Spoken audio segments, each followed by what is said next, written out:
I'm often quite uneasy by the way emergencies are presented within the UK and to public in the UK, in that the suggestion is that people are hit by these emergencies and they're really waiting for us to arrive before the response can begin.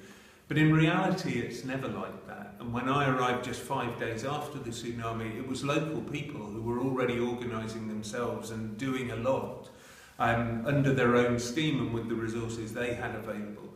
So people had welcomed others who had lost their homes into their homes. They had found, or they knew where the schools and the churches were, but they had opened these up and families were camping out.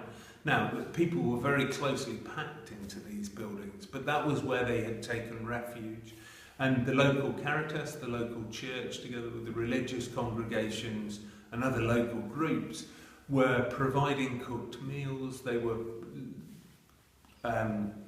gathering bedding from among the community and sharing that so that people could be warm and comfortable when they went to sleep at night, that they did receive 3 meals a day, that they had the water and sanitation they needed to avoid a big outbreak of disease.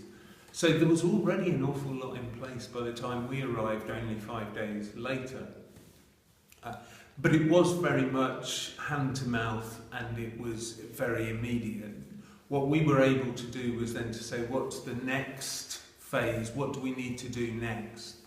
And what was clear to us was that people needed to get back into their own shelters, to have somewhere warm and dry and safe, so that families could be living together in relatively familiar surroundings and to try to get back to normal. And the sooner the family arrangements get back to normal, actually, the sooner you can start processing the grief and the actual, the mourning of all the loved ones that had happened. So we moved very quickly into designing temporary houses, they were quite substantial, but they were a simple wooden frame with a tiled roof and then matting on the walls, which in that climate is perfectly warm enough, and it gave people the privacy and security that they needed.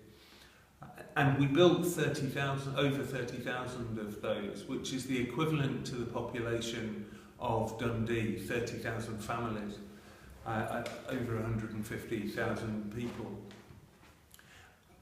Once the shelters were well underway, then we started moving quite quickly on to looking at what we could do in terms of permanent houses. And we had local architects and engineers involved helping us design a range of options that people could choose from in terms of what they would need for a house. And as local engineers and architects, of course, they knew the local economy and what was available quite well. So we were able to use local resources, local materials. They knew what was available in terms of skilled labour and what was practical in terms of what we could train people to do for themselves.